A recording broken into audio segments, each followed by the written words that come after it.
what it is, man. What it is. Sing it.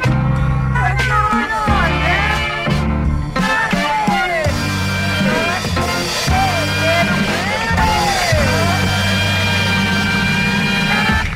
Welcome back.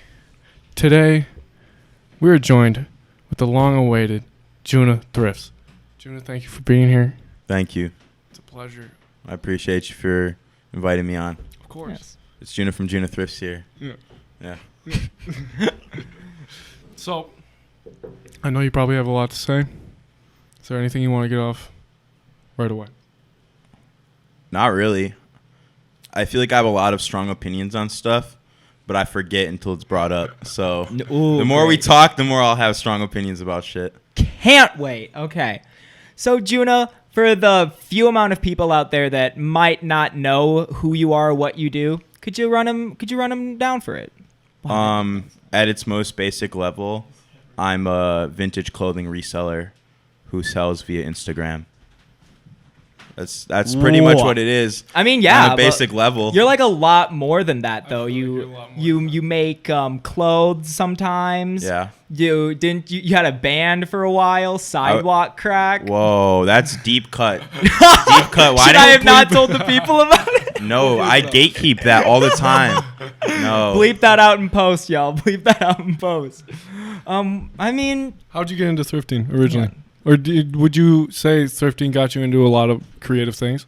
Oh man, like I feel like, dude, I've tried to figure out the timeline so many times, but it's just more like, I don't know. I really liked wearing like cool outfits and stuff, and I think the first time I had like $100 and I went to the mall and I realized that got me like one thing, and I was like, fuck, like I can't dress cool every day if I shop at the mall. And like, I don't know, my mom liked going to thrift stores and I'd go with her and I'd find cool stuff. And when I first started thrifting, it was just about finding cool like essential pieces or maybe a cool graphic tee that I thought would be nice for my wardrobe. But over time, as I start to like learn what vintage was and like learn how to tell what was vintage, like, you know, I started seeking it out. The selling shit was like, I don't know, it started in waves. Like the first thing I ever sold online was I put up like a forest green Champion crew neck on Depop, and I forgot about it for like 7 months, and then it sold. I remember I was in Starbucks and it sold, and I'm like, what the, oh fuck, I had to ship this.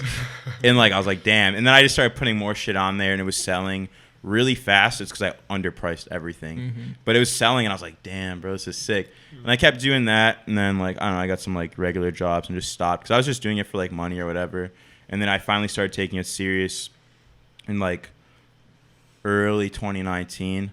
Like I just started thrifting like every day and would just post shit to Instagram and just, yeah, no, there's like so many different levels to it because I would like not take it serious for a while, and then I'd get serious with it again, or I would only be selling on Depop, and then I would like move to Grailed, or I would just do like story sales, and then I launched the website. So there's a lot of different like levels with it. I've always just liked the thrill of just like digging through clothes and like finding a piece, but I don't even thrift anymore. I just bulk buy now.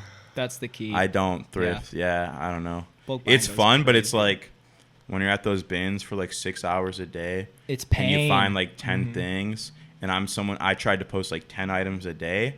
It's like, it's just like, it's hard, bro. You have to like be there every day. People don't realize that. And so it's like, I figure like with the stuff I sell is like $15 to like $30 items. That shit I can get in bulk really easily.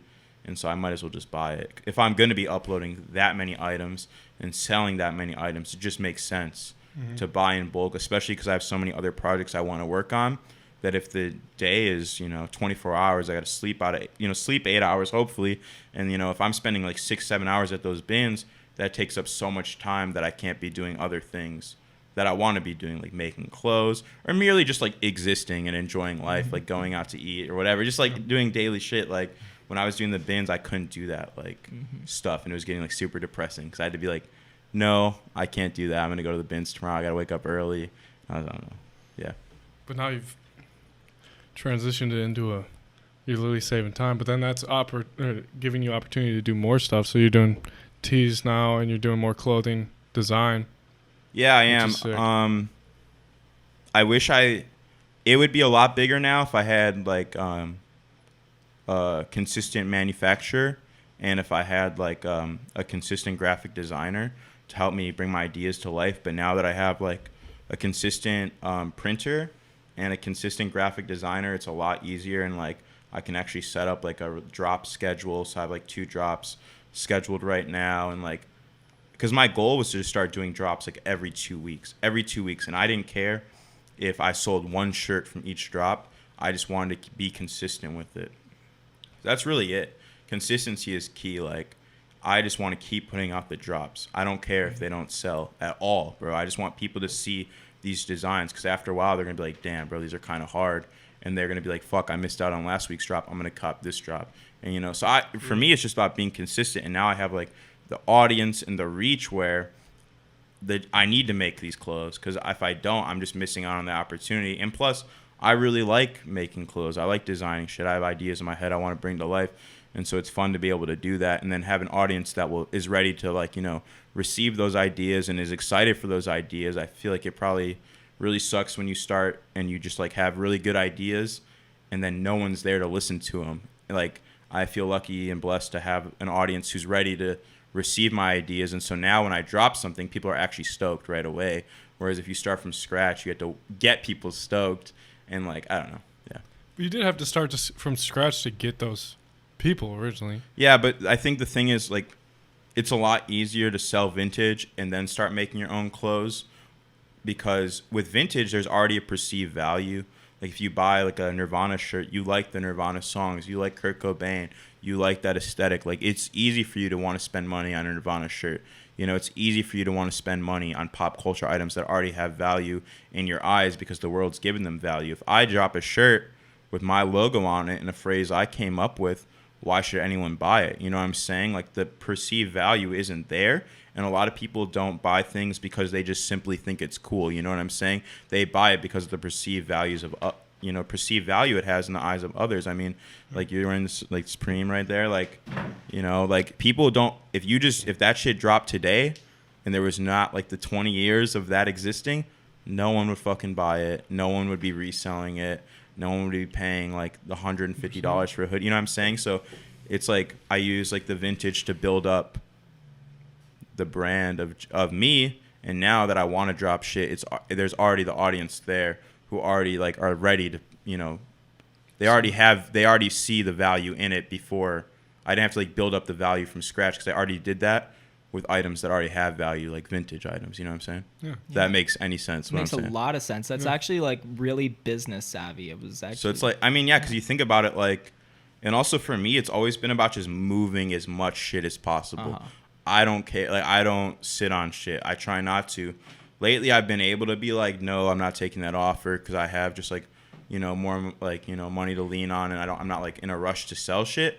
But in the beginning, it was like, I don't care, bro. Buy, like, lowball me. I'll just sell it to you. Like, I don't care, because in my eyes, you could sell 1 shirt for $100, and bam, you have 1 customer that spent $100. But if you sell 10 shirts for $10, now you have 10 people who have had an interaction with you. And if you make that interaction with those 10 people positive, now you have 10 people who are going to tell other people about you.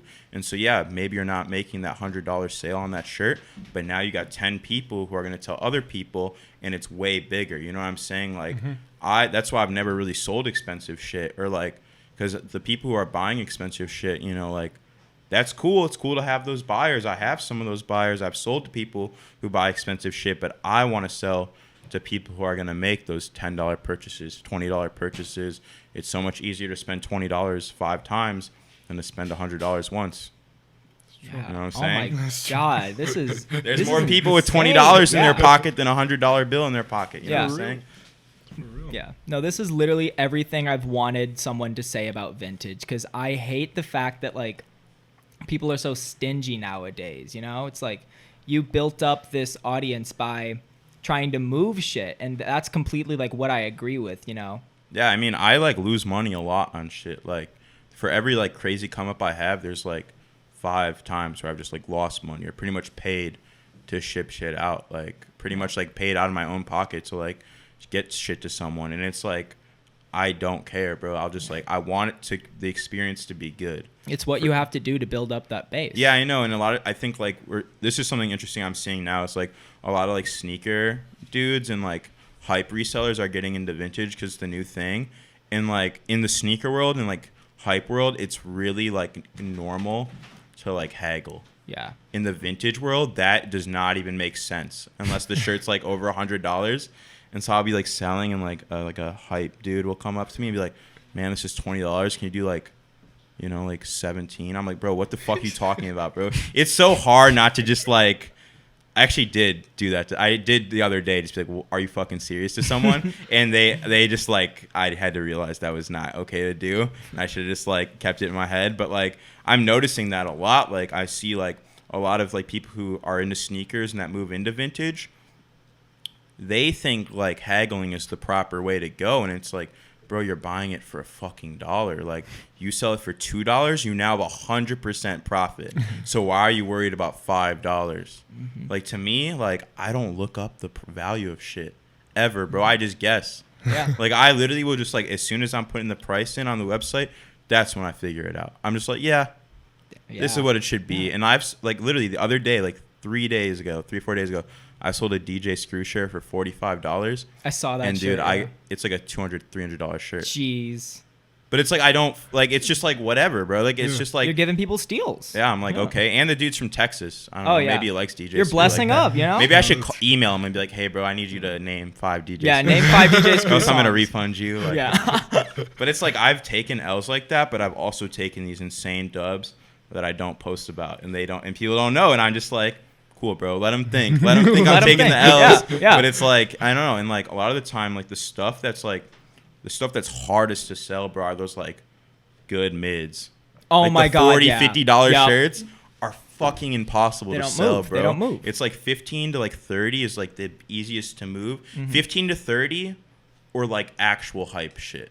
Like shit that's super rare is easier to sell than like good $50 shirts. Yeah. Because the people who want that rare shit will just buy it right away. Buy it, yeah. You know? So it's like having like a bunch of like $50 shirts is like my worst nightmare. Because now you have to put them up, and like then you have people like lowballing you on them, and like it's a lot harder to take a lowball on a shirt that already has like hype and value than it is to take a lowball on like a $20 shirt where you're just like, who cares? Yeah. Yeah. I don't know. I feel that. With this like with this like brand new audience that you have, because didn't you just hit, or you're almost at 10K now, right? I think I'm live check live check right Ooh. now. Live count. Let's see. I'm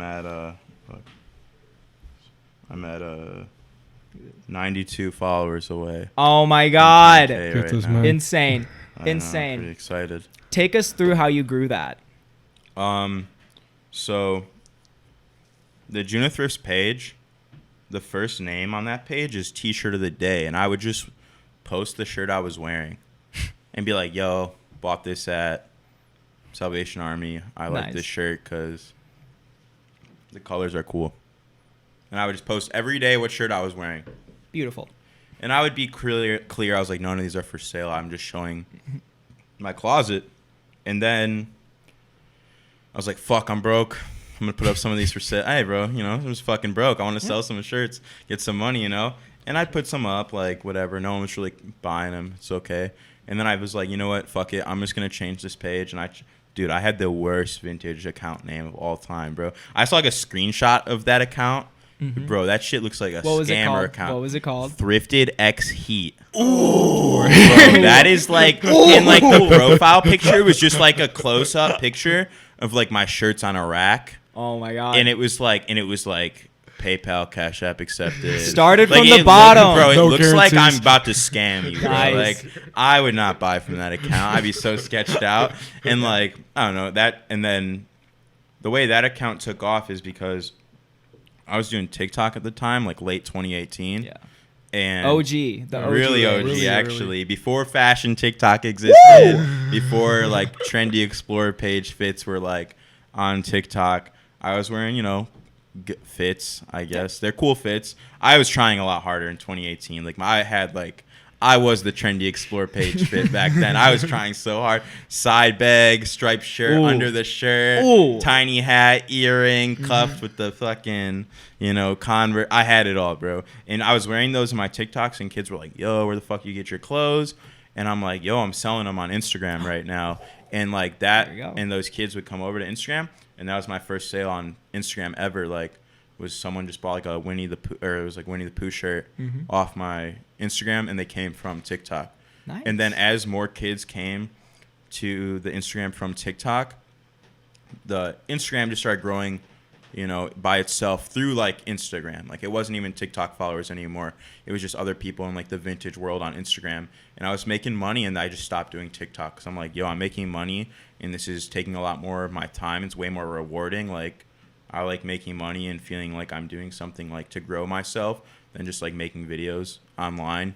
Like, I don't know. And TikTok in like 2019 hit this like wave where it was like people doing like dancing content. For like a while, it was like dancing content. I'm like, bro, I can't do this. Yeah. And like the videos that I was making that were just like meme videos were not popping, and like I just like did not have it in me to be funny. Like, so I just like stopped doing it, and I've slowly gotten back into it, and like, but I really just had to force myself to just be like, to try to not take it serious, because the moment you take TikTok serious, like those comments are gonna get to you, and you're gonna overthink. It's literally never that deep. It's never that deep. They forget that. They forget that. You know, and like now when I use TikTok, if a comment bothers me even in the slightest way, I'll just block the person. They could honestly, and it's like crazy because like people will be following me, bro, and I think they might just hit a typo, but it just sketches me out, and I just block them. I'm like, I don't know what they meant. I'm gonna block them. Nice. Dude, I don't know. It's just like. But no, I just make it work for me now. I think a lot of people don't realize that like your social media is for you. Like, you have to make your feed for you. If you're seeing some shit on your Instagram that you don't like, unfollow it, bro. It's like, what? It's your fucking Instagram. Like, and the shit, if you want to see certain shit, follow that shit. If you don't want to see other stuff, unfollow it, mute it, block it. Like, it's really not that deep. Like, there's people that I consider good friends. I don't follow them on Instagram. You know, because I don't like their Instagram self, bro. And there's people who like me who don't follow me on Instagram because they probably don't like my Instagram self, which is totally okay. It's like the worst is when you unfollow someone and they bring it up in real life. Oh, that is like the worst thing. I'd be like, man, why'd you unfollow me on Instagram? You gotta be like, I don't know, bro. Like, it's like, what are you doing at that point? I don't, dude. Reevaluate your life if you're doing that. Actually, I was that person once. No. I was that person once. But it made sense. I unfollowed them, but I was still following their homies. And so that's why. And I didn't even think... You didn't want to start beef. I didn't take that into account. Yeah. It was just that. I literally just didn't take that into account. We're good now. Shout out Nate. He knows. Nice. But no, it's just like people don't realize that your social media should work for you. Yeah. And unless you're really promoting a product, unless you're selling something, unless social media is your actual form of income, it's not serious. Like, it's not serious. Like, don't make it serious. Like, I was at Lollapalooza seeing so many people put so much effort into these, like, fit pics, and, like, my demon brain was like, I really just want to be like, all that for 150 likes on Instagram, bro? Like, that's like, it's just like, dude, like, I don't know. Like, it's really not that fucking serious. And, like, even now, like, I don't take fit pics, bro. I just give someone the camera, and I'm like, snap like 20 and I'll figure it out. Yeah. Because it's like, I just need, like, usually the caption's more important than the picture. I usually just, I'm like trying to say something with the caption. I kind of just, I don't know.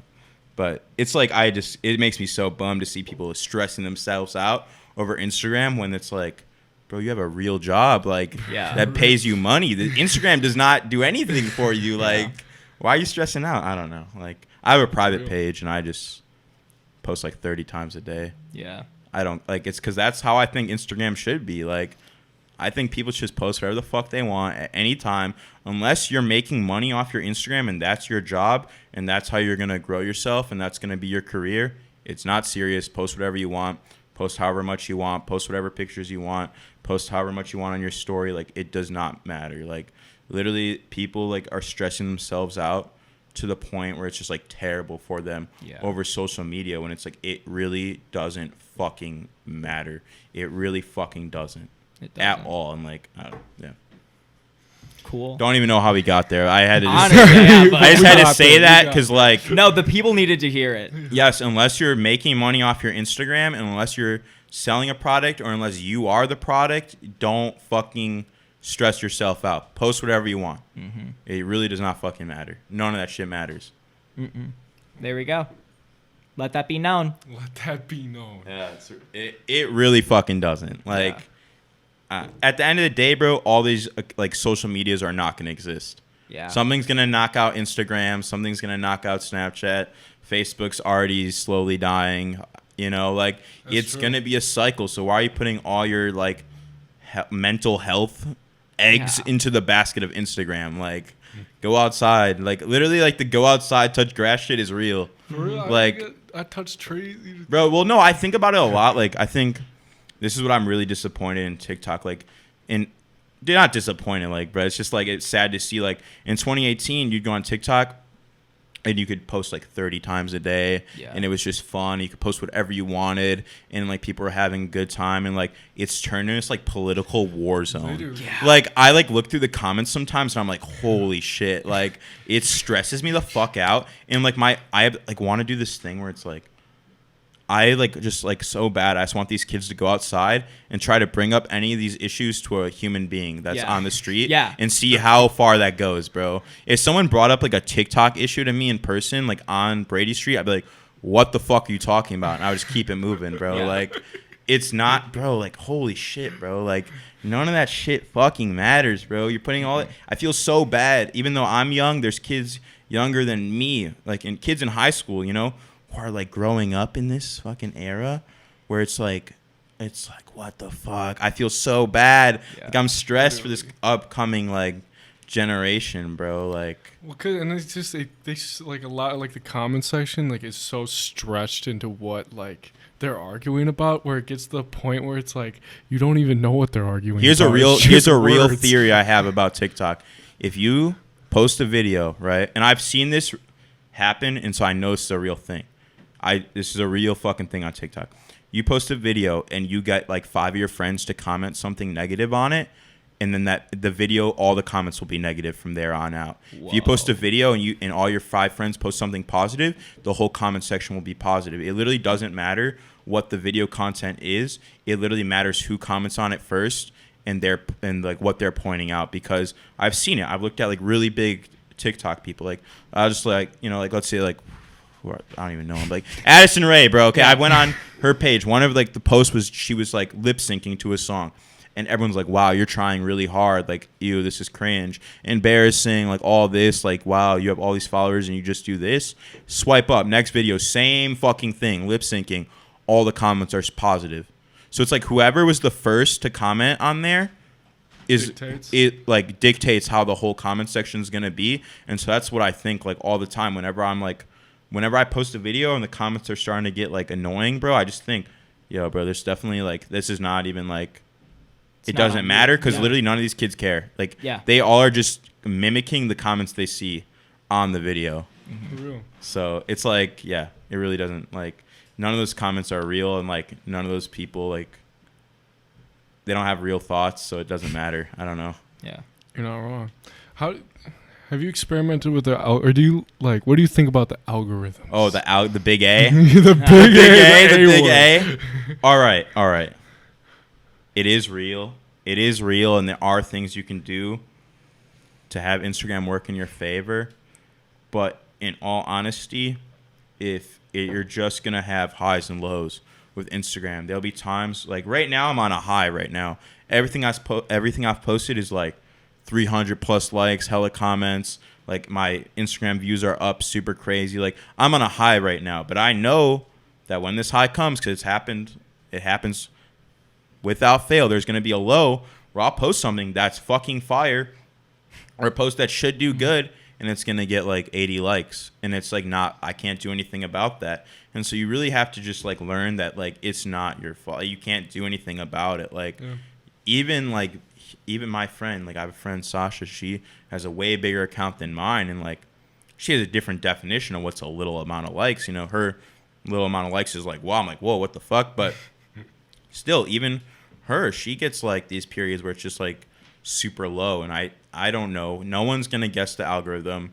You can do like, you know, everyone has their own theories, but for me, it's just post how you want to post, because at the end of the day, 3 likes on a post is better than 0 likes. Also, people need to utilize the story feature at all times. Your story should never be empty.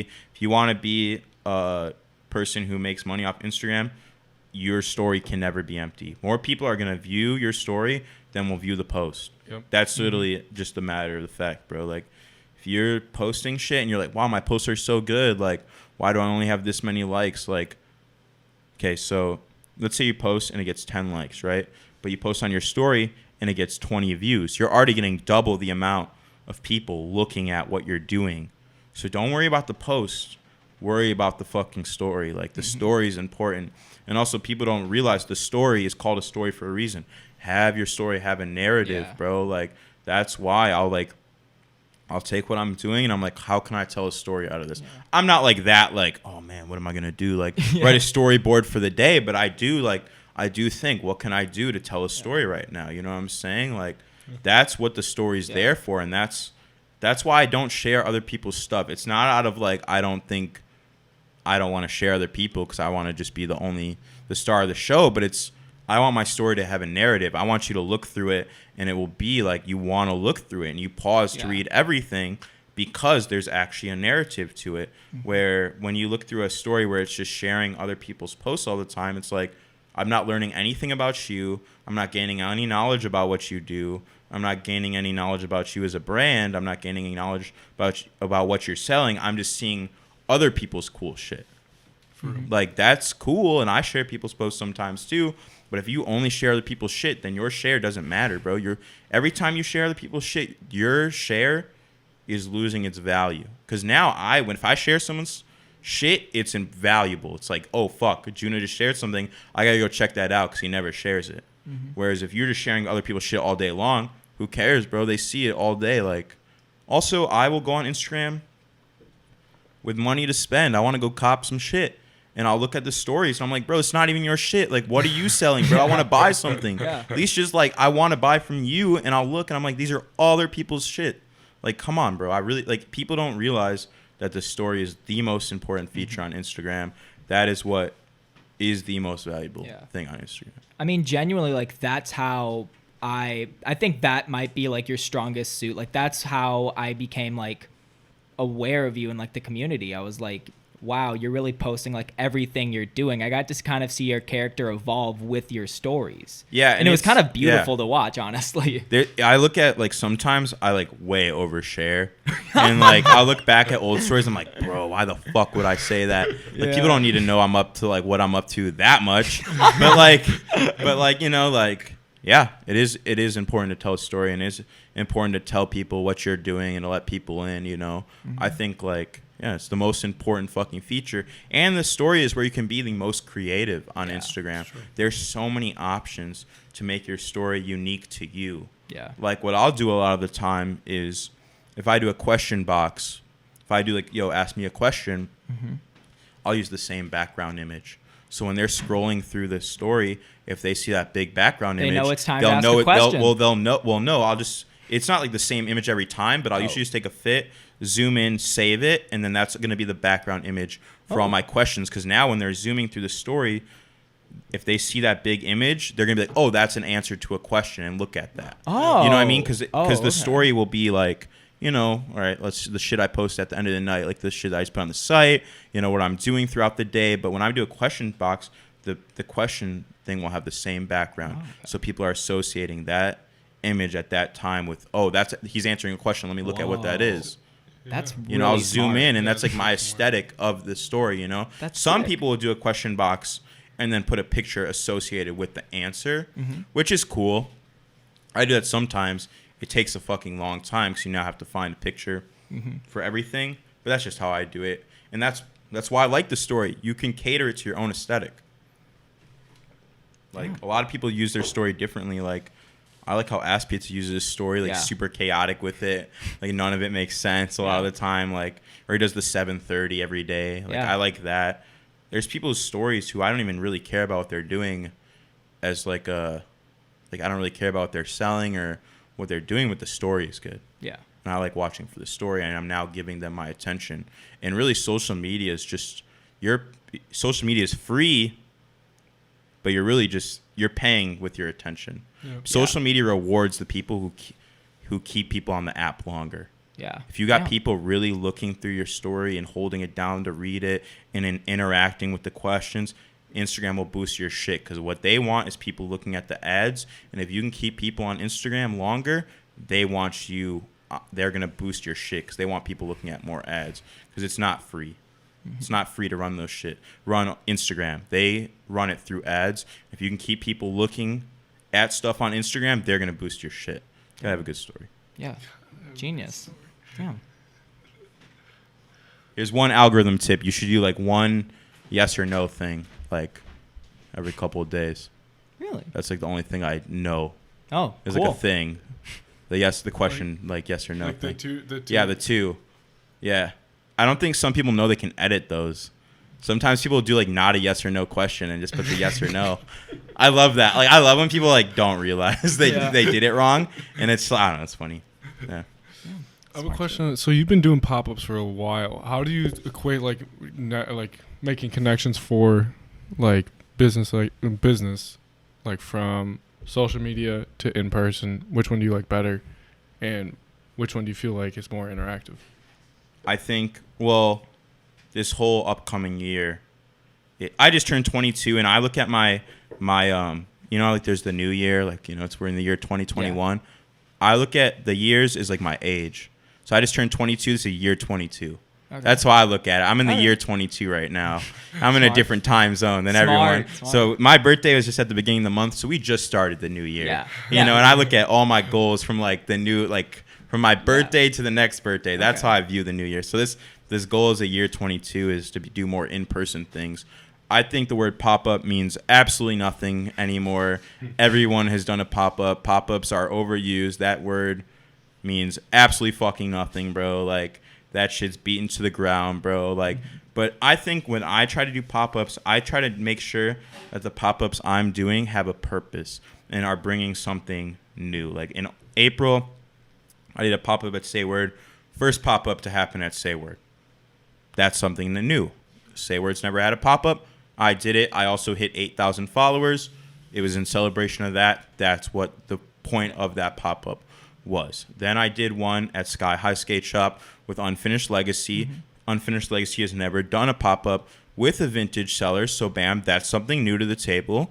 2, no vintage seller has done like a big pop-up at Sky High. Bam, that's something else new. And then 3, you could take any of the pieces you buy from me and get it screen printed on. 3, that's another thing that's brought to the table, and there's a new reason why you should come to this pop-up. And then the next one I did one at the end of June at Trusted Kicks with my partner in grind.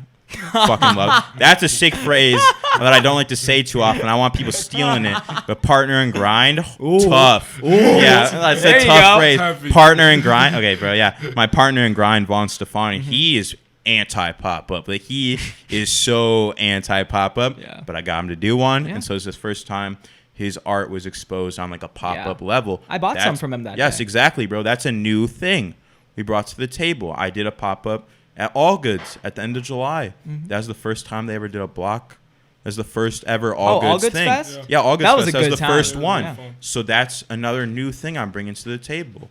I want my pop-ups to have a purpose. Yeah. To me, like, if you're just doing a pop-up every weekend, bro, open a store.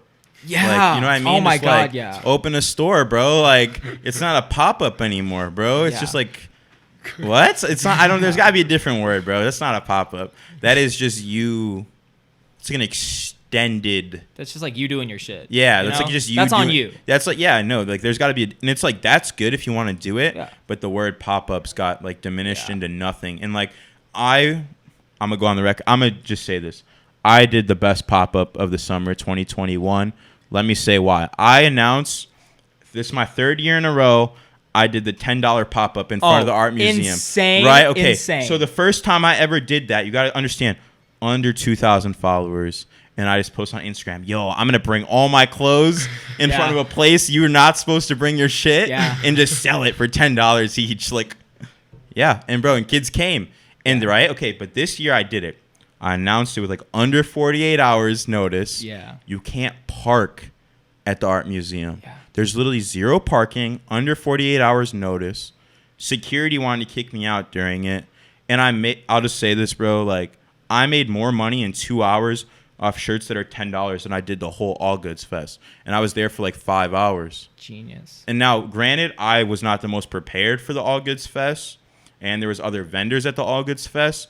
But out of what a pop-up is an event that's literally super. It's a pop-up. You pop up, you shut down. That's it. And it's like the pop-up is a DIY concept, bro. And that's what's more DIY, bro, than me pulling up to a place I'm not even supposed to be at, getting yelled at by security, selling my shit for literally undervalue, bro. All of it was undervalue.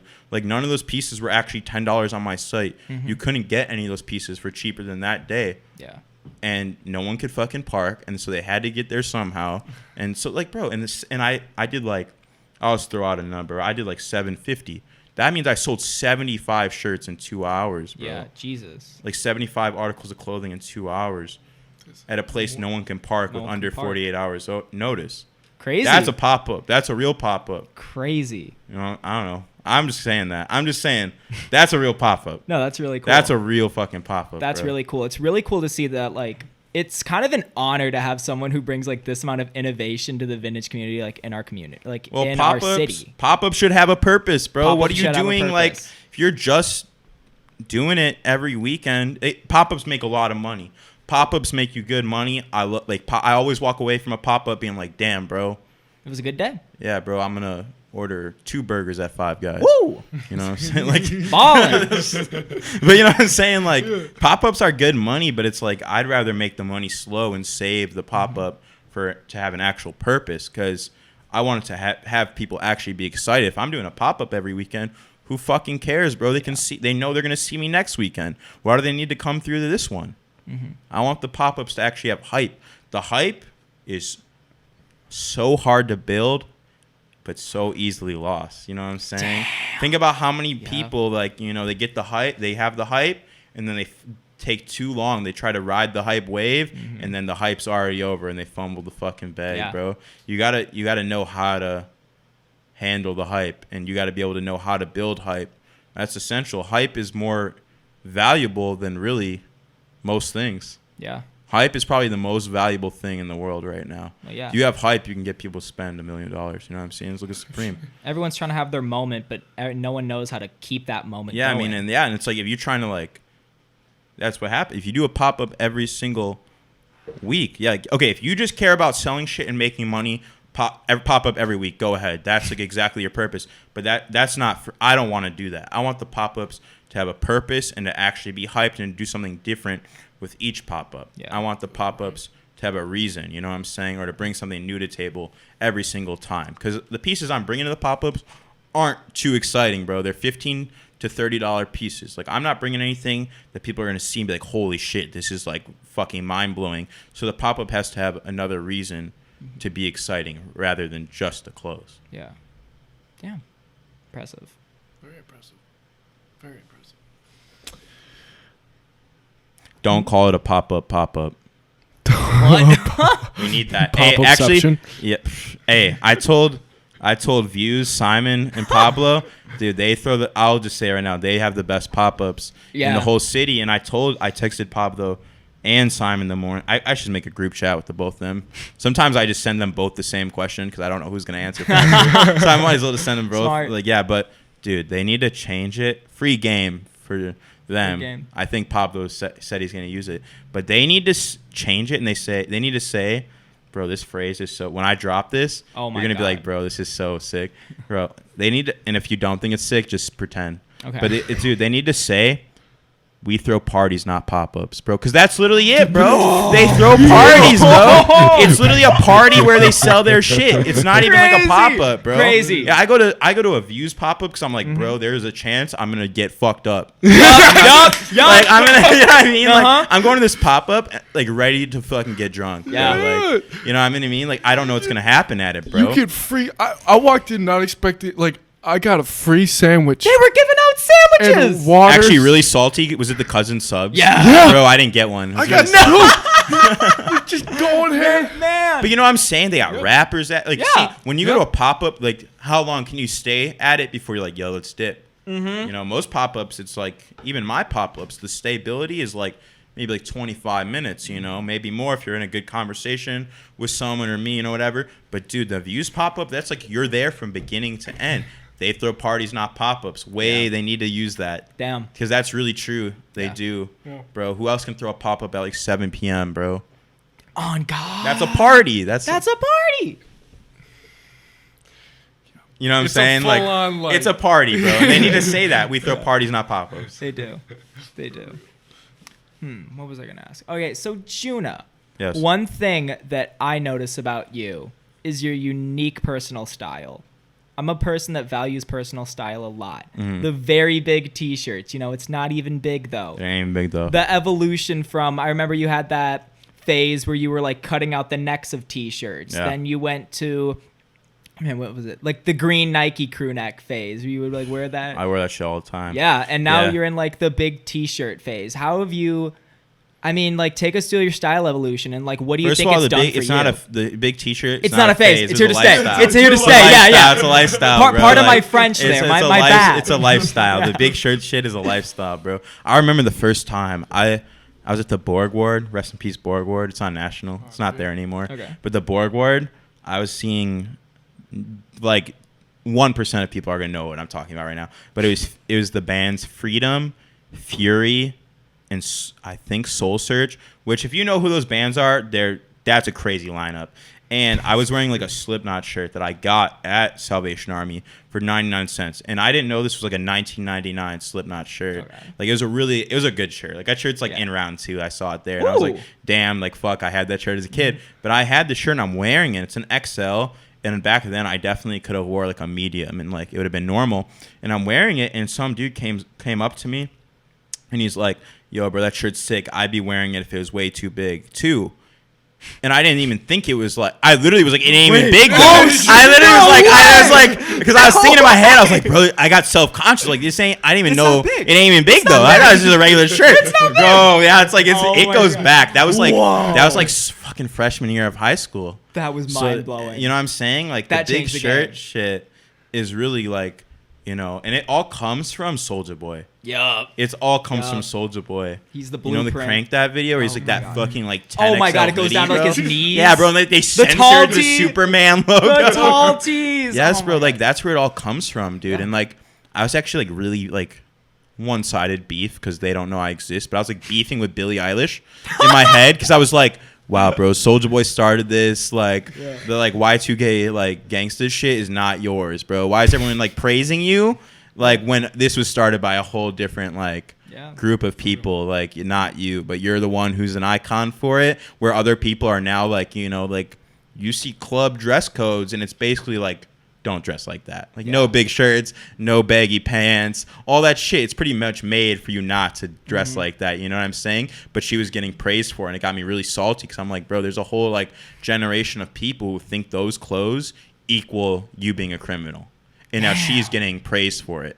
Yeah. And like she can't control like that. And like she's owned up to being like, yeah, I take inspiration from that. So I'm, you know, that's, I mean, bro, and also it doesn't, my opinion does not matter. She's still lit regardless. You know what I mean? Yeah. Like, so it doesn't matter. But I remember seeing that and like, oh my gosh, she thinks she's so original. Like she has no idea where she's pulling this inspiration from. She does. But I was hating on it for a while. But dude, I think my personal style really went from like, it's gone downhill from like caring a lot, being like every day I'm like, yeah, bro, how am I going to compose this fit, to being like just comfy, bro. One time, this is someone described my style so good. Someone posted like a random fucking picture of a dude on like Facebook. Mm-hmm. Not even me, bro. Like not even me, just a random dude. And someone commented on it, yo, I thought this was Juna Thrifts. And I don't even know who they are. Mm-hmm. And like they didn't tag me or anything. And then someone like tagged me in it. And then someone replied to his comment being like, that dude is never not comfy. And I think that's like I think that's it. Yeah. Just comfy all the time. Also, I pick out my shirts like a week in advance using a random number generator. Oh my God, that's cool. So it's all like actually random. I've been doing that for like 4 years now. Damn. So it's like there's periods where I'll fall off, but like for the most part, every Sunday I have like 3 stacks of clothes, 3 like folded piles. Mm-hmm. And each pile is like, let's say like 80 shirts. Right? I have a fucking lot of shirts, bro. Yeah. And like, I'll use a random number generator, 1 through 3. All right, 2, pick the middle pile. I'll count all the shirts 80 shirts, 1 through 80. 1, 2, 3, 4. Yeah. Pick it out. That's the shirt for Monday. Damn. I do that. So literally, like, yeah, bro. And I never compromise. Like I used to back in the day. I'd be like, if I had something cool going on and the shirt was whack, I'd be like, I'll break the rule. But now I don't ever, bro. And that's how I went to Lollapalooza with like the worst fits. I like the worst shit at Lollapalooza because like the shirts I had for that day, I'm like, bro, these are terrible. But I was like, hey, I'm gonna still wear them because it didn't matter to me. Yeah. And that was when I was wearing the Griffies too. Ooh. Bro, I bet people thought I was like a fucking maniac at. Like, how did you get through wearing the Griffey? Like how? Honestly, after a while, it just became like a uniform thing. Like, all right, put them on. Yeah. I think the worst part I thought about they looked kind of good. Yeah, I actually did. They weren't. Yo, I bet you got to the point where you're like, I need to. Hey, yo, I'm not gonna lie, Lil Pump Yeah. posted a picture wearing them and deleted it, and I have a screenshot of it. I remember this. This was so Monday. Okay. Wait, that doesn't matter. Monday, my website did really good. That's why I remember. And then Tuesday, the Bucks won. Wednesday, the Juna pack happened. That's some lore we can get into if you want to. Yeah, and then next. Thursday, I went down to Chicago because Ass Pizza had like a surprise pop-up. Oh, yeah. And I remember we're in the car after the pop-up going to get food, and Lil Pump had posted a picture in the Griffies. And he fucking deleted it. Man. I was like, no way. Bro. And then I was at Stadium Goods like earlier this month, and they had them. Nice. They had the same Griffies, and I'm Nice. like, oh my fucking god, they don't even know. They don't even know They about don't this. know. The only time the Griffies were really a problem was the first time I put them on. They were actually too small. I had to take out the insoles, so the whole summer there's no insoles in the whole the Griffies, so no support. And then also like, I remember like I had just taken them off, and then I had to go out again. And I was in the mindset that I didn't have to wear them again for the rest of the night. Then I had to leave the fucking house and I had to put them back on. Just in the rare chance that someone saw me. I wore them the whole time. Yeah. I did. And like I could have easily just lied, but I didn't. I literally wore them the whole time. Yeah. And the only other time it was like a really problem was at Lollapalooza, like standing all day. No it was insoles. super No fucking insoles. bad. Ooh. It was super bad, like at certain parts. And like during the last day of Lollapalooza, I got like violently high, which was like a worst idea ever. Like getting high around a bunch of people Oh may my be gosh. cool for other people. Not for me, bro. I got like hyper aware of everything happening around me, and I got also hyper aware of like how bad my feet hurt, bro. Oh. And I knew it was a problem when like I'm like sitting down Yeah. and my girl wants to go get food, and I'm sitting there like waiting for her, and the security guard, bro, if someone says this phrase to you, you know you look bad. He's like, "Sir." Oh, Like when they say sir, you're like, oh fuck, I look fucked up right now. I look fucked up. like, you know what I mean? Like, sir, are you okay? Sir? Like, I already know I look bad. Yeah. I know I look bad. When someone says sir, that's bad. yeah. You just know from the sir. Like the tone not of the even like sir. in like a tone like sir, we need you. Like no, It's like, sir, sir? are you okay? Like, yeah, I was You're, like like, that. sympathetic. I was like, oh fuck, I look fucked up right now. Yeah. That was the only time it was super bad. Yeah. Can we get into the Juna pack? That was fucking crazy. I agree. Let me. Okay, Yes. so shout out Fried Guys. Oh my god, that's such a cool name. Fried Guys, That's such a cool goats name. of the marijuana game in Milwaukee Yes. right here. But they hit me up being like, yo, like, basically, like, I was sketched out at first because the account's private. And I was like, they were like, yo, text us. They don't want to talk about it on Instagram. So they texted them, and I kind of knew they were talking about, weed. Yeah. But I was going to make them. I was not sure, bro. I want to make sure. And they sent me the package art, and they're like, yo, we want to do this. And I was like, yo, bro, like, sure. And I wasn't even sure it was legit at first, but the package art was so crazy. I'm like, I still got to post it. So I'm like. Was that the yo, camo one? Yeah, like, I just posted the artwork, and Yeah. I was like, yo, collab with Yeah. Fried Guys, whatever. And then the next day, the dude who runs it, like, we linked up on Brady, and he gave me like the comically large pack. Oh my god. You know what I yeah, mean? that Like the was really crazy. big one. Yeah. And he's like, yo, bro, there's an ounce in here. Or wait, an ounce. What's 8 of the 3.5 ones? Oh. I don't know. I'm not really good with the weed shit. But it's Bro, like no. a lot of weed, bro. Yeah, There's a it's lot of weed it's that a had me whole on lot. the middle of the street. It's a whole And I'm Oh just my like, god, just in the middle of the street. It's way more than you're supposed to have on you at any time. And like just a massive bag. yeah, it's like a huge bag. He's like, yo, bro, here's an ounce of weed. Here you go. Like, it's like, do whatever you want with this. He's like, you can sell it, keep it, whatever you want. And I was like, holy shit. Get some flicks. We dap it up, talk a little bit, and whatever. And then he's basically just like, yo, anytime you post about it, just tag us. And so it was pretty much just like payment. Yeah. For being able to use my logo. And like, yeah, bro. But anyways, dude, I remember I went back to the coffee shop and I opened it up and it's loud as fuck. And I'm like, oh my God, I got to close this right now. In the coffee shop? In the coffee shop. I didn't think anything of it. You opened it up a full look. Well, I don't know. I just figured like, and it was like smelling like weed really bad. And I was like, all right, I'm going to close this and we'll work on this later, bro. Like, yeah, bro. But it was sick. And like, that weed was actually really good. Because I remember I had mine. So I gave one to my roommate. I got mine. And then it all went to other people. I didn't, I just went to other people. Yes. Whatever. Yeah. And but I only had mine and I smoked it. It was really good. And then I went to the dispensary and I got weed and it was fucking terrible compared to the Juna pack. I was super mad. I was like, are you fucking serious? So it was like, I was like, bro, how are you how is the shit with my face on it? Like, I'm like winning right now. Yeah. I'm like shitting on the dispensary right now. Like the Juna packs, I still get people asking me, bro. Yeah. Like people that don't even know about the thrift shit. Like people just know about me through the Juna pack only. I mean, because it was really cool. Yeah, it was really cool. And like, I got like hella followers that were like cannabis connoisseur. Like, you're following me, bro. Like, that's building your network right there. This is the new pack. Yeah, bro. So it was cool.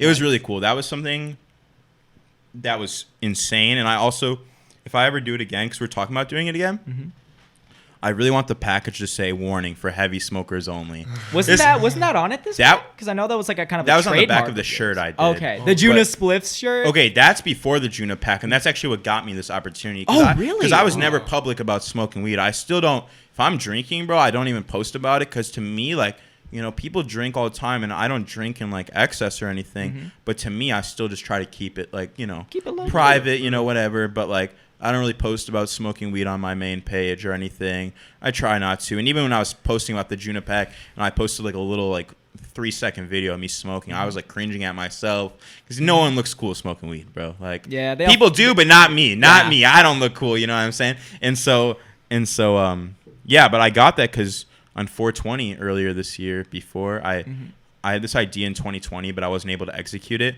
But for Juna Spliffs. So basically, it's just a logo, but then you put the teeth, like has like a blunt coming out of it, and it says Juna Spliffs, same font. Crazy. And on the back said heavy smokers only. Heavy smokers only. And I remember like leading up to that, bro. That's all. I was just like heavy smokers only. You're not a heavy smoker. Shut the fuck up. It became like a trademark of your page. Yeah, no, and I was like heavy fucking smokers only. You don't smoke heavy, you're a bitch. Like I was just leading that up to the whole thing.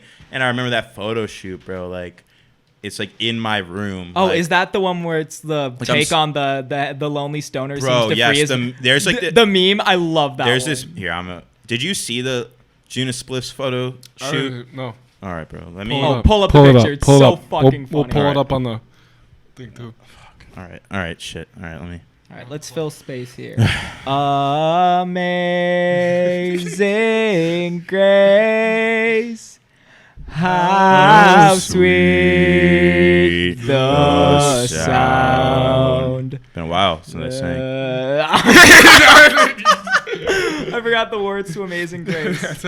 I know sound is the last one I know. I don't know. Joe and I went to the same church. All right. Here's we should know that song. Here's the Juna Spliffs photo shoot, so you can look like Juna Spliffs. So heavy smokers only. Just box. And you just see like me in my room, bro. And you gotta understand, like, oh my god. For people that don't know, I don't have a bed as a choice. Like I sleep on the fucking floor, bro. Like, so it's like, and it was like a thing. Like I just don't have a bed, bro. And like, so I'm just like, and oh my god, bro, I feel really bad because this was on my back for like 3 weeks after. And like the day after, I wore like or a couple days, like 2 days after this, I wore a shirt and all this rubbed on the inside, and I sold it, part of my personal sale, and I don't think, like I did not specify that the inside was just gonna have a ton of spray paint. And I had already fucked up their order in the first part, so this was like them getting a shirt like. Yeah, I don't know. That's my fucking bad. It happened. No, bro, it shouldn't happen though. Yeah, it you know should. what I'm saying.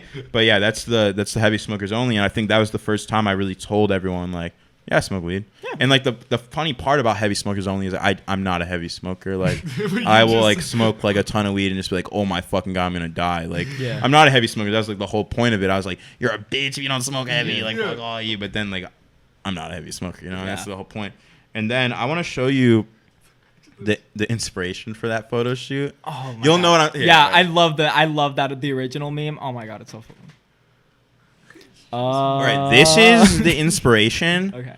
for that photo shoot, and it was supposed to be a lot crazier, but we didn't have the time. But I mean, how could you fill a room up like that? well, that's how I wanted to fill the room up like Oh that. my Like I had like a budget. I was like, That yo, would've bro, been- that I was would've like ready to put like $400 into that. But it was like, yeah. But this is the meme, bro. I want it to look like this, bro. Like, you know what I mean? Like same vibe. Like, you know what I'm saying? Same vibe. I really wanted Same this, vibe. bro. Like You the definitely can. elevated version of this Elevated meme. version. I take a lot of inspiration from memes. I think people do realize, but I don't think they understand that like memes are, if you can't make a meme, It's done. stop. Like, done. stop. I think that should be part of marketing class. You have to be able to make a meme, bro. No, Well, bro, because seriously. memes are marketing. They Think are. about how many things I do that are memes that are essentially every time someone says it's free advertising for me. Yeah. It ain't even big, It ain't even though. big, though. I get tagged in that every day. Networking. Every single day I get tagged in it ain't even big, though. Because it's not. It never is, bro. My favorite one is like, I'm like, damn, bro, I don't wear crop tops. Sorry, bro. I always do that. I'd be like a 6X. I'm like, yeah, bro. I'm not. It's not crop I'm top. not. I I love don't it. really rock with like the crop Oh my fit, God, but I it's love cool, it. bro. Dude, and it's crazy because I've like had to like censor myself from using the word big to describe a shirt because I don't want anyone to ever catch me Catch me lacking saying a shirt's big. Because it's not. I'm like, you know, wide. You know, like bust out the thesaurus on Yeah, this. You know, yeah. like I'm like, damn, this shirt's so spacious, bro. I just gotta be like, you gotta figure out because I can't be caught saying Oh it's my big. God, that's The so moment I'm funny. caught saying it's big, it's over. done. Like that's It's a bad done. look. Yeah. So it ain't even big though. Yeah. And that video was made in like 5 minutes, bro. That shit was Yeah. no thought I mean, behind and it. then the evolution of it, you know? Oh yeah, if you look at the It first started one, off, it ain't even It ain't even big, though. though, And and then now you're it's just like- like taking deep breaths yeah, in. like yeah, like it's so exaggerated at It's this point. amazing. It's and also like I'm gonna get a little like deep with it for a moment, but bro, I used to wear the big shirts. Guys fucking hated my body, bro, and I wanted to cover it up. And I was like, oh, cool, like no one can see me, bro. I feel invisible. And now to see people like embracing that and like normalizing the big shirt shit, like for most, it might just be like, yeah, cool, I'm this big shirt, like whatever, funny. But dude, there's definitely people out there still who are wearing shirts that are that big because they don't want to be perceived, like they don't like their body or they have really bad body dysmorphia or whatever. And now it's normal. They can wear it and no one's thinking weird about it. You know what I'm saying? And so now it's like normalizing being, you know what I mean? And at least it's Yeah. making it feel normal for them to not Yeah. have to like feel like they're the one in the room wearing this like fucking crazy shirt, you know what I'm saying? And also like people don't realize that finding shirts of that size with a good graphic is really hard.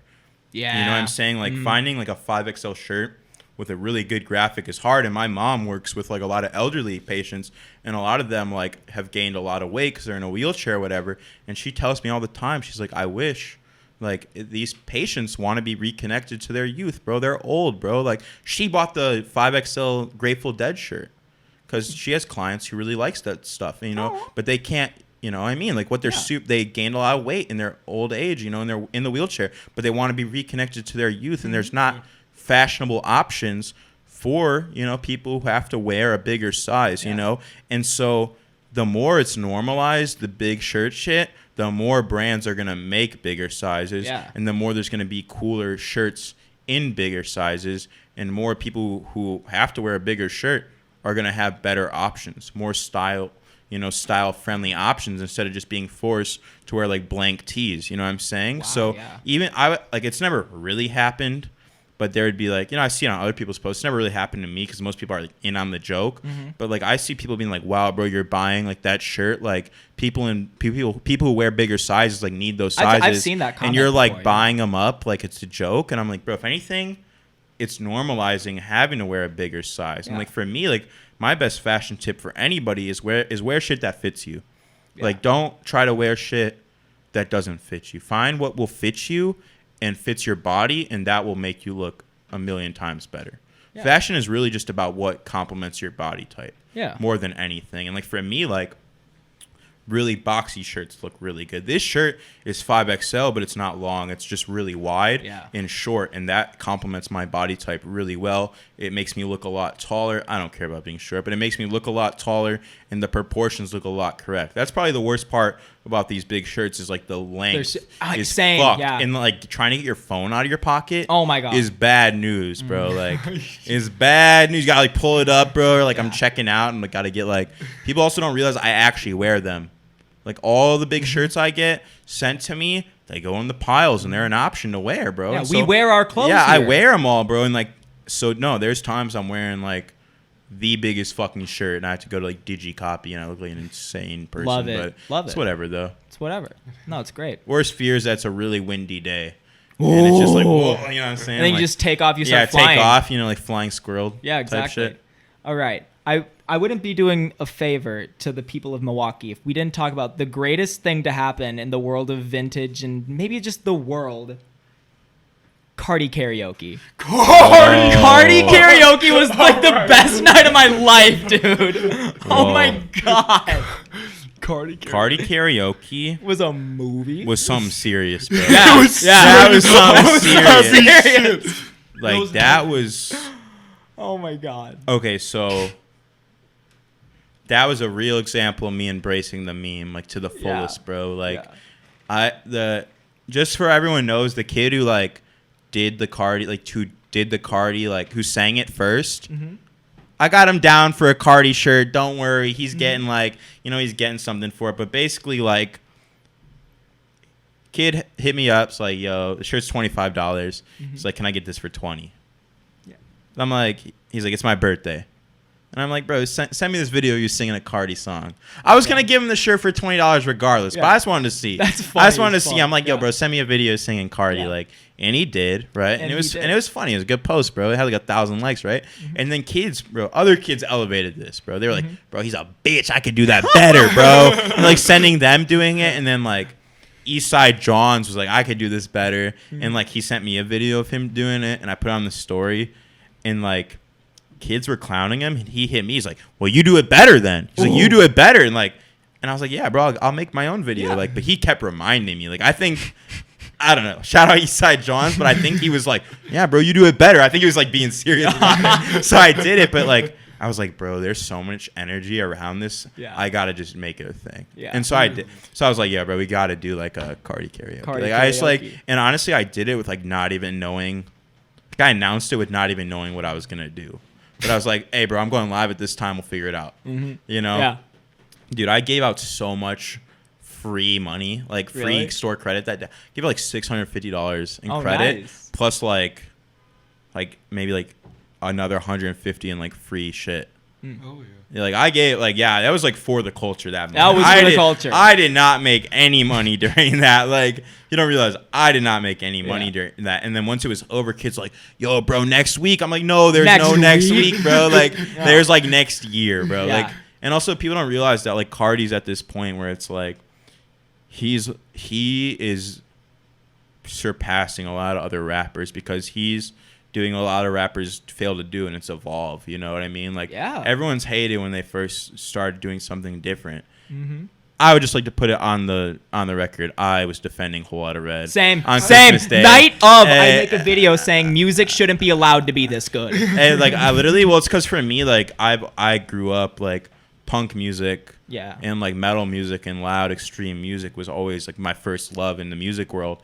And so to hear like Cardi doing something with that same aesthetic, I'm like, this is fucking sick. Yeah. And like I saw him at Lollapalooza. Those songs are made for live performances. Yeah. They're not. I mean, if you even listen to some of them, he in the beginning he's like, open that shit up, and that's because it's meant to be played live. Like it's not like, yes, I will listen to it all day long on my headphones. Yeah. But those songs are meant for live performance, and also like he's at this point where he's gaining so much popularity, and he's like a meme at the same time. Yeah. That it was like, bro, I have to do it. This is what makes sense. Like people are like, yo, bro, do Kanye karaoke. I'm like, no, bro. It's not the same. No, bro. He's It's way not gonna too bring the many, same energy. He has way too many fucking songs, bro. Like, Yeah. you know what I mean? Like, oh, the worst one. If you're watching this and you recommended this, I'm sorry, bro, but I'm not doing Tyler the Creator karaoke, bro. He says way too many things that are not supposed to be said by anyone else besides him. Yeah. You start singing any of the Goblin tracks, and you're like, bro, like, you should not say any of those words out loud. Like, that's him only. And even he doesn't say them, bro. He doesn't perform those anymore. Yeah. So, like, Cardi's in this, like, very rare place where a lot of his songs can be sung by anyone of any race, you know. It's like a meme right now. A lot of the songs are high energy. I mean, imagine you get on Kanye karaoke, bro, and you do like fucking like Bound to. ballad. yeah, like yeah, bro, like Hold My Liquor, bro. Like, that's not gonna be fun. Wait, bro. no, that'd be awesome. Yes, to be awesome, bro. But the point of Cardi karaoke Is to bring was to energy. see kids spaz. Bro. Yeah. You wanted Yeah. people to do Rockstar Mate, Rockstar Stop Mate, yeah. Breathe. Like, you wanted kids to do that Yeah. shit, and like he has such a small discography right now than what he's going to have in the future. That like there's just the right amount of songs with just the right amount of hype, with just the right amount of like meme factor to make it like perfect, bro. Yeah. And it was perfect. It was like, amazing. There was no way that could have gone better. It was awesome. There were so many moments during it where I'm watching and I'm like, this is like, I'm watching like. What were some of the highlights? The first, like, when I realized I had no way to play music because I thought it was over. Like, he's like, so, like, Nav's clone, this dude, like, my homie on Instagram, he joined first and he's like, yo, bro, so you can play the song? And I was like, oh, fuck. Like, there's no way. Like, I'm like, bro, you just play it? He joined the live like 3 times because he couldn't figure out a way to play music. Like, but, like, just, like, that was like a moment I really liked. One that everyone, like, the kid who put a hammer in his wall. Oh my that was God, that was crazy because he was life-changing. just like, because he was like, yeah, bro. Like, I was like, how old are you? He's like, I'm 14, 15. And then he does it for like 30 seconds. Hammer in the wall within like the first 10 seconds. And then he like does like 20 more seconds of the song, but doesn't even really know the words. And then just like ends it. I'm like, you just wanted to put the hammer in the wall, bro. Yeah. And it was crazy. The chat was fucking crazy because there's already a hole in the wall when you join the live. So everyone's like, bro, he's gonna do another fucking hole in the wall. Like, this isn't even like, he doesn't even want to do the karaoke. He just wants to put the hole in the wall. I don't know, but and he even says like, yo, bro, I was trying to hit the hole that already exists that I completely missed. Like, there's like a brand new like, yeah. The chat was Legendary. crazy. Chat The chat was insane. Oh my God, the chat was awesome. The chat was. Chat was something else. I could say, like, right when you first started, like, right when the live first started, like, I could see you, like, saw the love coming from the chat. Well, yeah, You no, and see the chat, also, like, people I watching. accidentally started late because the timer on my story ended at 8, but all the posts at 8:30, and so I unintentionally built the hype because everyone's like, "Bro, where are you?" And I'm like, "Oh, it starts in 20 minutes," and then that's when I realized that I gaslit everyone, and I just made a new countdown with that looked exactly the same. That was like for 8:30. So kids were like, "Wait, I thought it ended." No, I'm just like, yeah, bro. The setup was fucking bad, bro. It's like a music stand with like a Jordan box that I put a hole through and like put the charger through, and then like put my mug that I drink coffee for taped to the Jordan box so it wouldn't fall. Oh my God. Just so, like, bro, it was terrible setup. I even like posted. I was like, rate my setup. Like, Nice. Rate my setup. Rate my Love it. fucking Love it. this setup for the live, bro. And I was like jumping around trying to see if it was like gonna fucking fall over because I knew I was probably gonna jump around during it. But it was really fun. I think that was like a moment that like I think that was a moment, like a milestone where I'm like, bro, this is like there's a lot of energy to be harnessed. Yeah. And Cardi karaoke was something like that, bro. And I think that was a very special moment in time. I don't think, like, I'm going to do it next year, but I don't think anything will have the same raw energy as, like, that first one where everyone's figuring it out and, like, all of that. And then shout out Steve Magic, who hit me up being like, yo, bro, I'll fly out the winner. That was another part that elevated it way crazier, is that he's like, yo, bro, I'll fly out whoever's, like, the craziest to see Cardi in San Diego. And I'm like, whoa.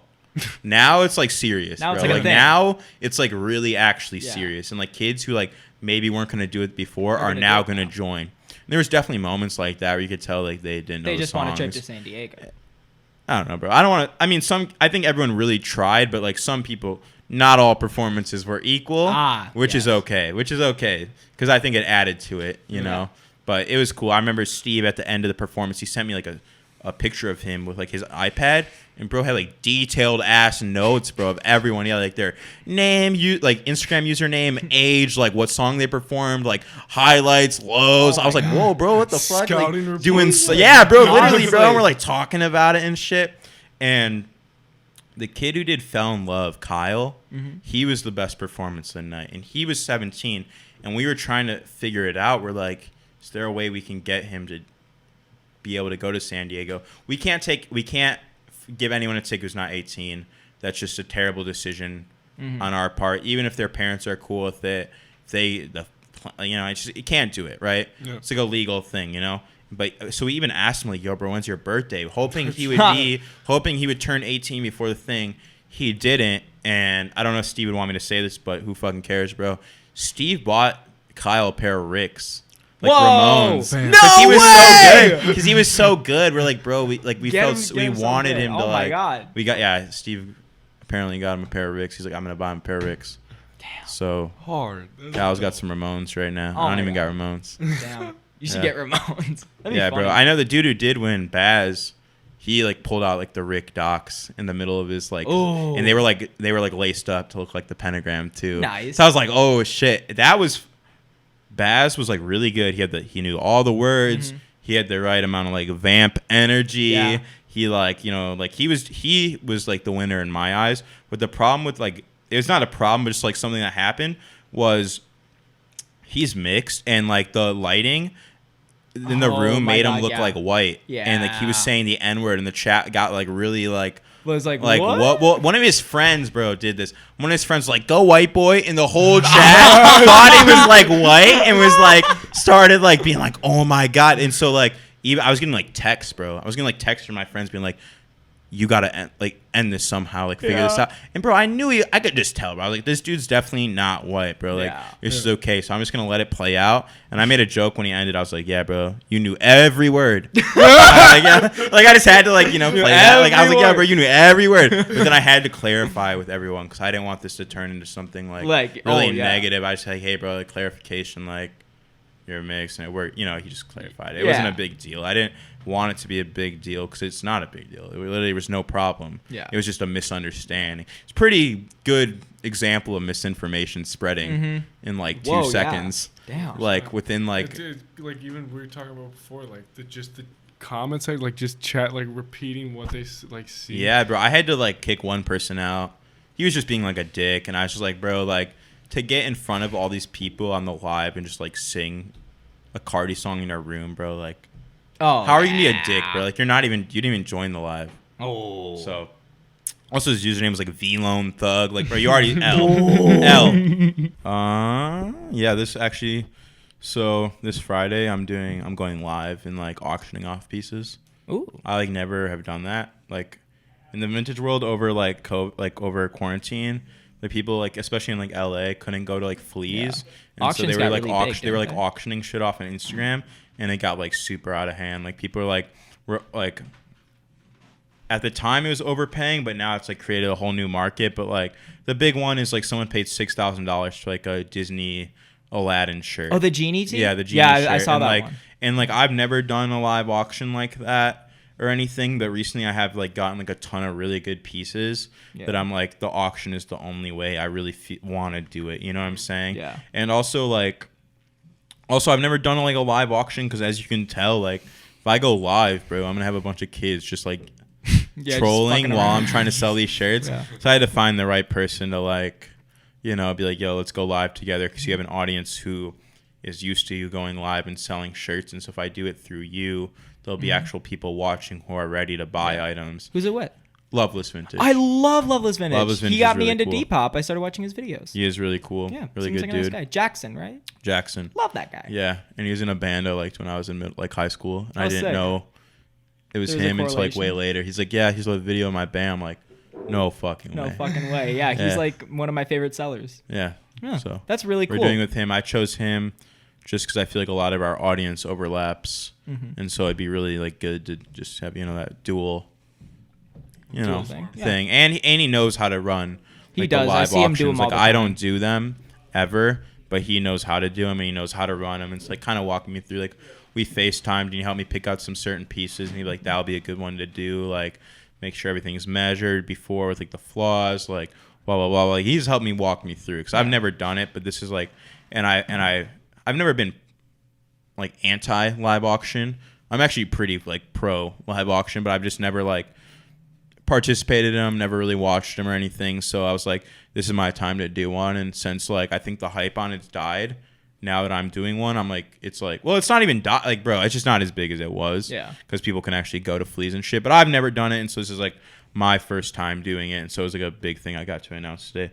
When I opened my phone, there was hella fucking DMs. Oh yeah. About that in particular. Yeah. That's really cool. Yeah, I'm really stoked on it. You always see like people selling shit for like $1,000 on there, so Damn. who knows? Damn. That's gonna bring in some money. Yep. Big bucks. Yeah, big bucks. Yeah. Anything else you got coming up too? I know you always got stuff in the works.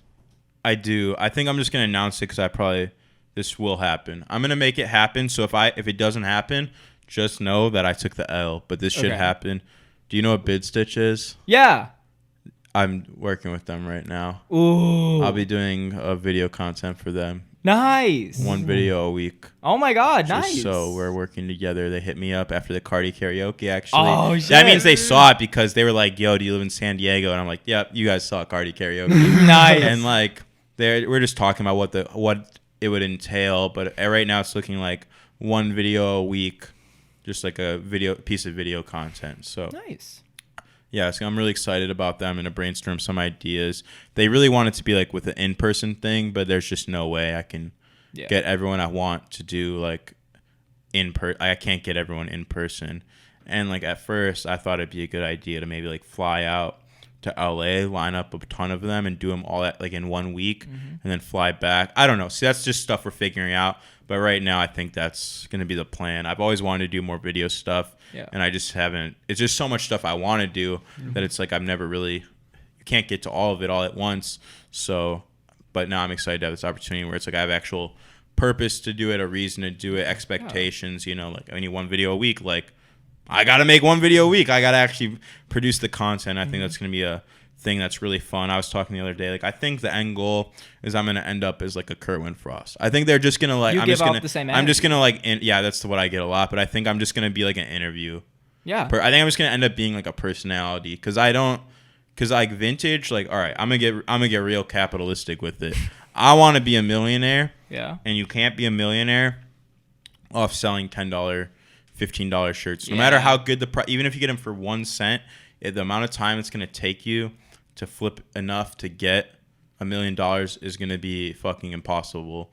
And like I can pay my rent. I can do the things I want to do. I am having a good time in life, but I want to evolve and I want to do things way bigger than just reselling shirts. So that's why I'm making my own clothes. That's why I do things that are not just reselling, bro. Like if I really wanted to, all I do is post my shit to Depop, Grailed, eBay, raking the money, call it a day. If I really just cared about making money and just paying my rent, bro, that's all I would do. But no, I'd go out of my way to make these memes, I do these fucking fit pics. I'm not really embarrassed. I'm not embarrassed, but I do these like crazy outfits, the fucking all that shit, like the Cardi karaoke, going live. Like I do all this extra shit because one, you don't know who's watching, bro. You know how many opportunities come to you if you just put it out there. You know what I'm saying? That's another one thing. But also, like, I want to be a millionaire, bro. Like, I want to have a lot of money.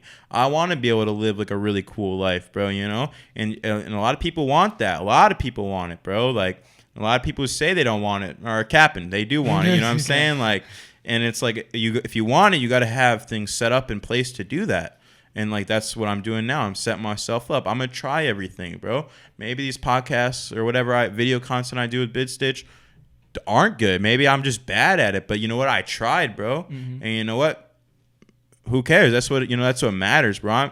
People are tricked by Instagram by thinking everyone's winning all the time. And that's something everybody knows. Everyone knows that Instagram's a lie. But how often when you're looking at it do you really take it in and be like, this is a lie while you're actively consuming. You know what I'm saying? It's really easy right now to say like, oh yeah, Instagram's a lie. Not everyone's like balling like that all the time.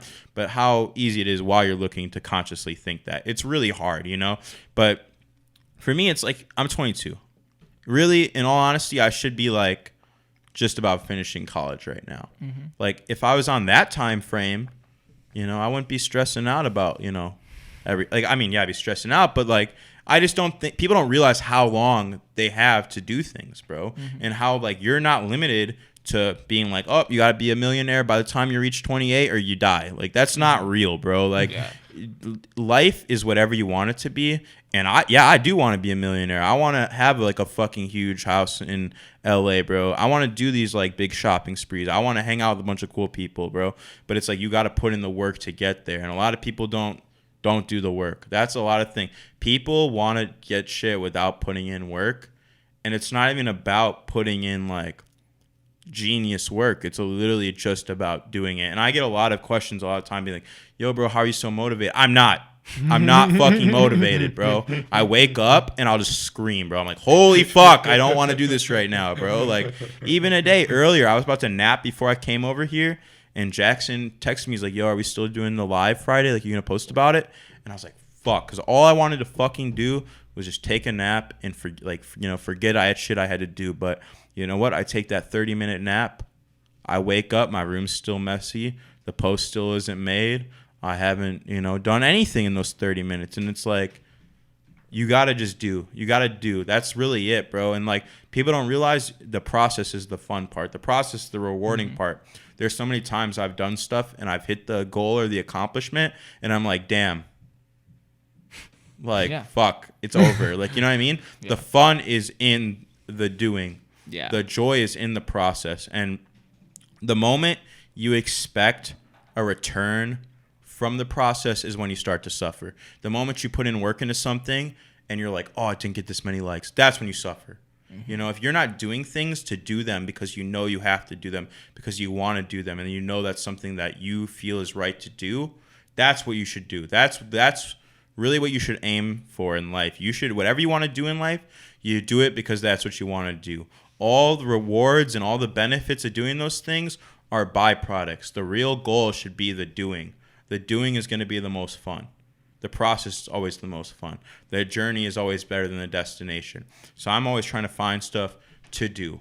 Because I don't, like, at the end of the day, the benefits, I can't bring $1 million to my grave. I want to be a millionaire, but you know what I'm saying? Like, if I'm not finding joy in the doing, it really doesn't matter on the outcome. And that's what people need to realize. Like, no outcome is going to make you happy, because the outcome is literally 1% of the whole journey. Yeah. If you're not enjoying the 99%, no way the 1% of the whole fucking thing is going to make you happy. If you're suffering because you think this outcome is going to make you happy, it never will.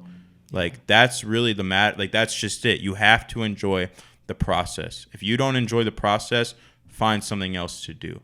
Yeah, damn. But also at the same time, like, sometimes you just got to force yourself to do shit. Yeah. I don't know. It's like a very big balance, but I guess the moment you start expecting something out of your work is the moment you're setting yourself up for failure. Totally. You could be like, yeah, bro, I killed it. This post's about to go crazy. I found this banger shirt. Like, I got the best pictures of it. Hella people are going to hit me up to buy this. I'm about to sell this for $500. Whatever. You post it. It gets like under whatever you expected. No one's trying to cop it for that price. Whatever.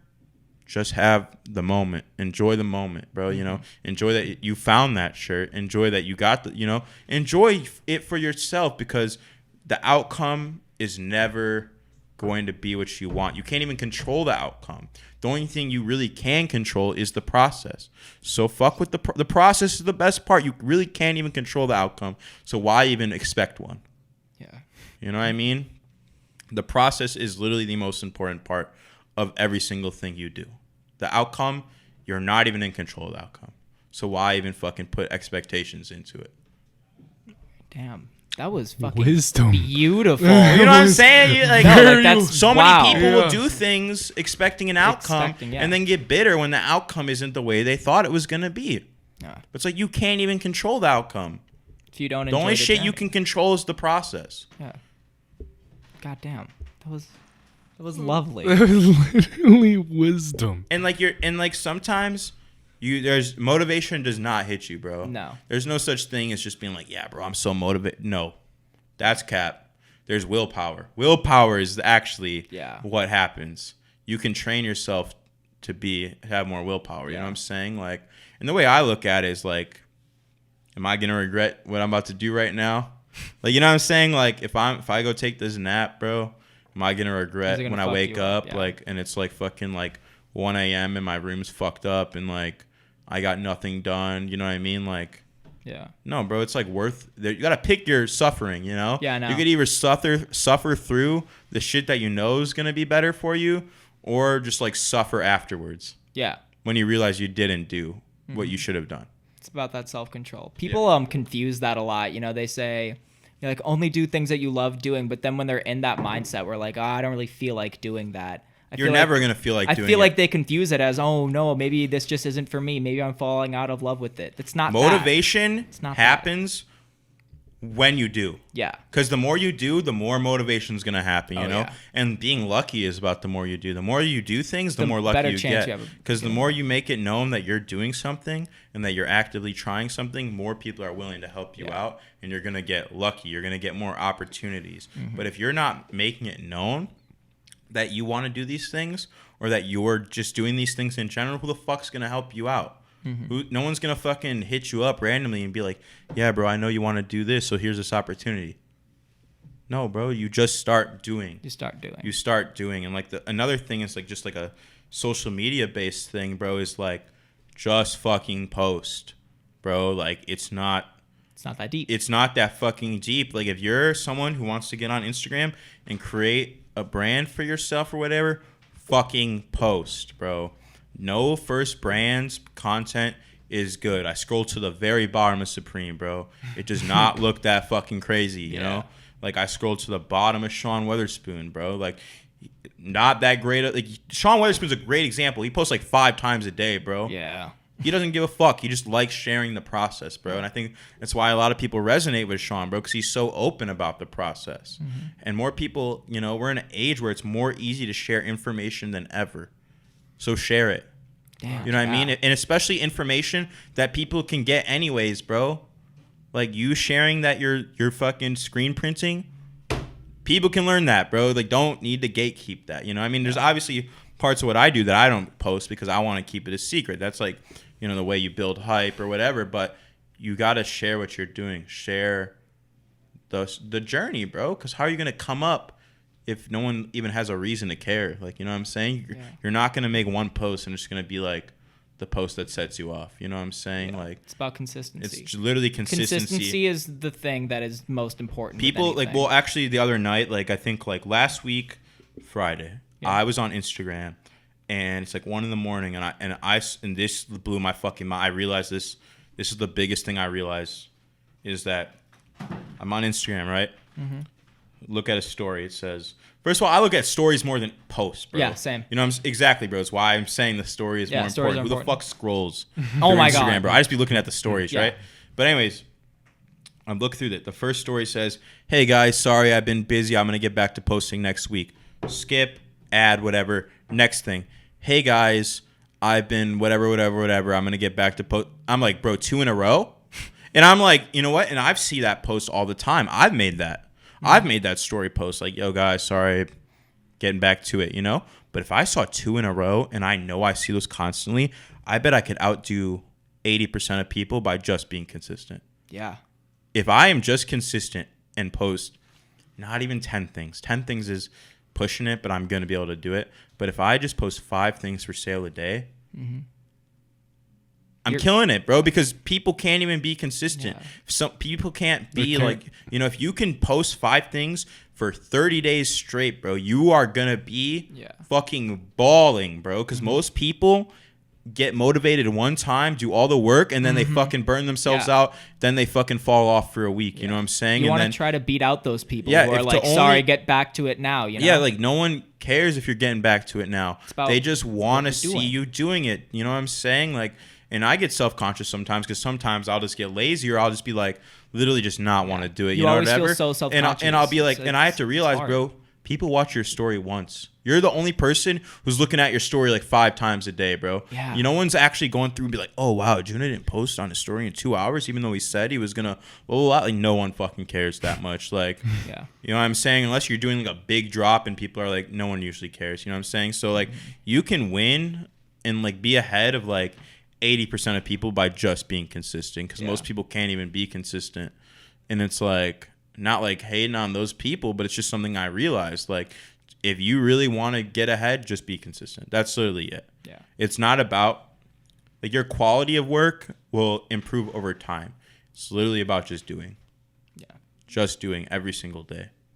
Beautifully said. Yeah. I think that's a great quote to end on. I honestly do. Set of quotes. Juna, Fucking inspired. Juna. thank you for coming. Juna, thank you. That This was amazing. They think they want it, but they don't. They think they want it, but Hey, actually, they let's don't. go into that real quick before Wait, we end this. yes, bonus segment. Speak. Bro, Why don't they people forget about they think they want it, but they don't. That was the It Ain't Even Big, though, before it was Ain't They Even Big. think though. they want think it, but want they it, don't. but they don't. And this makes so much sense when you break it down. People, everyone, you, even if you don't think you do, have something that someone else wants, right? Yeah. And let's just do it in the most basic form of, like, physical objects. Let's say I have a pair of sneakers that someone wants, right? And they really want those sneakers, bro. They think they want those sneakers so bad, bro. You know what I'm saying? They get the shoes, bro. Okay, what do you care about now? It's over. You got them. Like, you know what I mean? Saying, like, that's another, like, look at, like, the whole, like, the journey is way better. Yeah. You got them, cool. You know? Or people, like, will be like, damn, I'm trying to get like you, bro. The Oh my God. ultimate Milwaukee phrase, Yeah, bro. I'm trying to They're get like you. I'm trying to get like you, big bro. Nah, bro, I'm trying to be like you. And they'll have like a fucking Hellcat and like 50 bands. And they're like, yeah, bro, I'm trying to get like you. I'm like, no, you're not, bro. Yeah. But anyways, but like they think they want it, but you don't. Like, it's literally people like look at you and want what you have, but they don't even see the parts that suck, bro. And it's like, imagine they just get it. Or like people will say like, well, if I had that opportunity, I'd be blah, blah, blah, blah. Or if I had that, like I would be here. And it's like, bro, you don't know that. And also, even if I gave it to you right now, you wouldn't even know what to, like, you know what I'm saying? Like, another, like, a big thing I see is, like, people have brands and they're trying to blow up. A lot of people have brands and try to blow up on TikTok, right? Which is cool, and it can happen. But it's like, if you don't take the time to slowly grow as a brand, you're not going to, like, learn all those things you have to learn to be a big brand. Imagine you go from 0 orders or maybe 1 order from your friends to like 500 orders, bro. You're not going to know how to ship them out. Yeah. You're not going to know how to get them all. Like, you're not going to even be able to get them fucking made. You're not going to be able to know how to like ship them out fast. You're not going to know any of those things. So cool, you blew up and now you just disappointed the 500 people who believed in you. It's so much better to grow organically, you know, and grow small. Like the overnight success shit is bullshit. Like, literally, that never happens, bro. The overnight success is not real for the most part.